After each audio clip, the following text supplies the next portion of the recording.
kembali berjumpa dengan channel Ali Mission, yaitu channel yang mengupload video-video seputaran tentang cara bercocok tanam secara organik permakultur. Nah, untuk rekan-rekan yang baru mampir di channel ini, maka silakan untuk menekan tombol subscribe dan juga like and share serta komen agar channel ini bisa berkembang. Atas kesempatannya untuk menekan tombol subscribe dan menonton video ini sampai habis, maka kami ucapkan jazakumullahu khairan. Semoga Allah balas kebaikannya. Baik, pada video kali ini kita akan membahas apa itu teknik cara bercocok tanam secara permakultur organik sebagai pilihan bagi para ibu-ibu, bapak-bapak, pensiunan, atau para remaja. Sekilas tentang permakultur organik. Salah satu persoalan saat ini dalam pembudidayaan suatu jenis tanaman di halaman atau perkarangan adalah terbatasnya lahan, terutama di perkotaan. Umumnya lahan perkarangan yang tersedia di perkotaan atau perumahan hanya beberapa meter persegi. Bahkan terkadang sisa lahan tersebut sudah habis terpakai untuk parkir kendaraan atau untuk meletakkan beberapa pot tanaman hias. Oleh karena itu, diperlukan suatu rekayasa agar di lahan sempit tersebut tetap dapat dihadirkan tanaman-tanaman untuk keperluan hidup sehari-hari, termasuk cabai merah. Karena cabai merah ini suatu tanaman yang sangat fantastis. Apabila harganya meroket, maka petani akan bersenang-senang, dan apabila harganya anjlok, maka petani akan menangis. Permasalahan terbatasnya lahan untuk budidaya tanaman, yaitu budidaya tanaman kebutuhan sehari-hari, dapat diatasi dengan teknik permakultur. Istilah permakultur diserap dari bahasa Inggris yang berasal dari kata vertical and culture, yang artinya teknik budidaya tanaman secara vertikal sehingga penanamannya menggunakan sistem bertingkat. Teknik ini berawal dari gagasan vertical garden yang dilontarkan oleh sebuah perusahaan benih di Swiss sekitar tahun 1945 yang lalu. Tujuan utama penerapan teknik permakultur adalah memanfaatkan lahan sempit seoptimal mungkin. Dengan penerapan teknik permakultur ini, maka peningkatan jumlah tanaman pada suatu area tertentu dapat berlipat 3 sampai 10 kali lipat, tergantung model yang digunakan. Sekilas terkesan bahwa teknik permakultur ini rumit, tetapi sebenarnya sangat sederhana dan mudah dipraktikkan. Pada prinsipnya, budidaya dengan teknik permakultur tidak jauh berbeda dengan budidaya di kebun atau di lahan datar. Perbedaan mendasar sudah pasti terletak pada penggunaan lahan produksi. Teknik permakultur memungkinkan dilakukan pembudidayaan di atas lahan seluas 1 meter persegi dengan jumlah tanaman jauh lebih banyak dibandingkan di lahan datar dengan luas yang sama. Media tanam pada teknik permakultur ini pun sama dengan di lahan datar, hanya volumenya saja yang berbeda, yaitu sedikit dibanding di lahan datar. Oleh karena volume media tanamnya sangat terbatas, maka hanya jenis-jenis tanaman tertentu saja yang dapat ditanam dengan teknik seperti ini, yaitu tanaman hortikultura, baik tanaman buah, tanaman sayur, maupun tanaman hias bunga. Beberapa jenis tanaman buah yang dapat ditanam dengan teknik permakultur sepertinya diantaranya stroberi dan tomat, juga cabai merah, kangkung, sawi, dan terong. Sementara tanaman hias bunga yang cocok untuk budidaya permakultur diantaranya Pisces, dan Anica portulaca. Penanaman dengan teknik vertikultur dapat memberikan aspek estetis. Tanaman yang tampil berderet secara vertikal dapat menampilkan nuansa keindahan.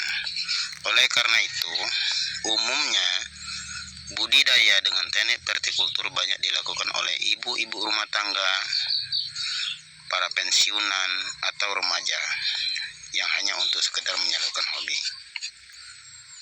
Bangunan vertikultur di halaman rumah dengan aneka jenis tanaman yang berderet ke atas memang sungguh memikat mata, serta menimbulkan perasaan puas dan bangga pada pemiliknya. Di samping dapat menampilkan keindahan, bukan berarti penanaman dengan teknik vertikultur tidak dapat diterapkan untuk tujuan komersial.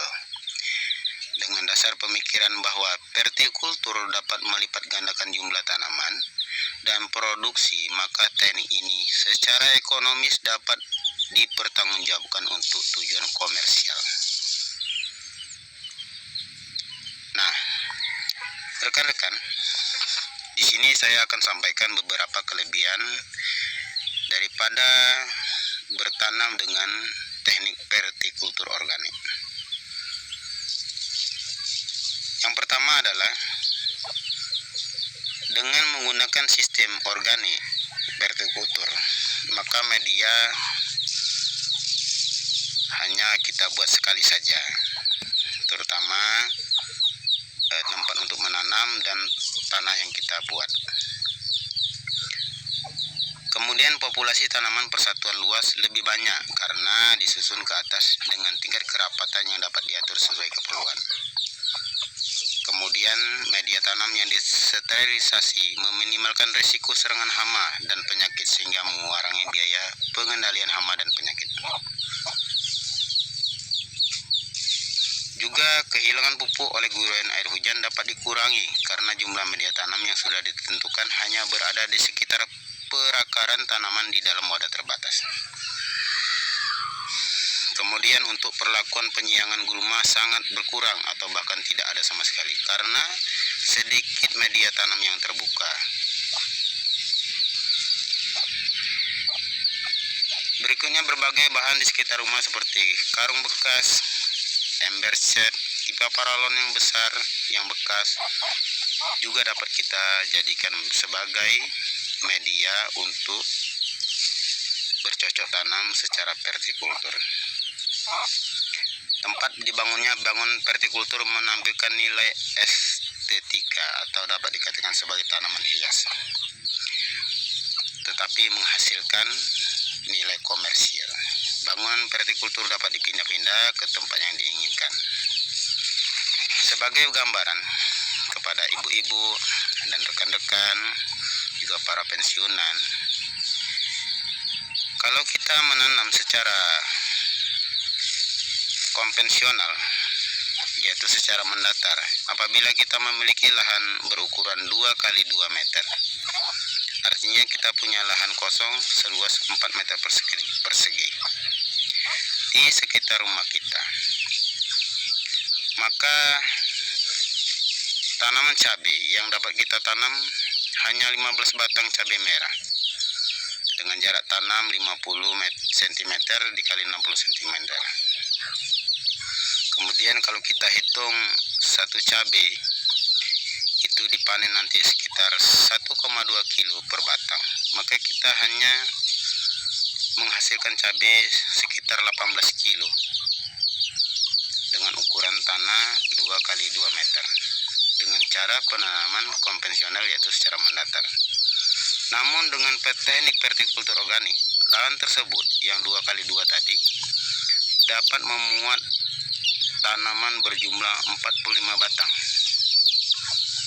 Bila produksi rata-rata 1,2 kg per batang pada cara konvensional, akan diperoleh tadi sebanyak 18 kilo. Sementara penanaman secara teknik vertikultur dengan jumlah produksi bervariasi antara 0,6 sampai 0,9 kg per batang,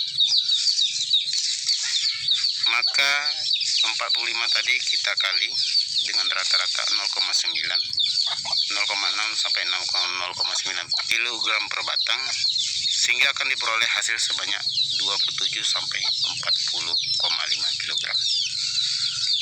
Berarti teknik permakultur merupakan teknik yang sangat-sangat baik dan bagus untuk bagi para ibu-ibu rumah tangga, orang-orang pensiunan yang mempunyai rumah di perkotaan dengan lahan yang sempit. Kita bayangkan apabila kita memiliki satu bangunan permakultur dari 3 buah ember set, maka di sini saya akan memperlihatkan kita akan memiliki dalam ukuran 1 meter persegi itu tanaman sebanyak 18 batang cabai merah. Kalau kita tanam secara konvensional mendatar, 1x1 itu hanya 4 batang yang bisa kita tanam. Jadi sangat jauh sekali jumlah tanaman yang ditanam secara permakultur dibanding dengan cara konvensional. Kita bayangkan dengan tanah 1x1 meter persegi, kita punya 4 batang cabai merah ditanam secara konvensional mendatar. Itu kita akan menghasilkan mungkin sekitaran 6 kilo ya cabai merah. Tapi dengan secara permakultur kita akan memiliki tanaman cabai sebanyak 18. Kalau dikali 1 kilo berarti ada 18 kilo kita punya cabai merah setiap kita panen. Nah, melihat daripada jauhnya perbandingan antara teknik konvensional dengan permakultur, maka teknik permakultur merupakan pilihan yang tepat untuk kita dapat meningkatkan income agar dompet kita menjadi tebal. Sekian dulu, terima kasih atas perhatiannya. Assalamualaikum warahmatullahi wabarakatuh.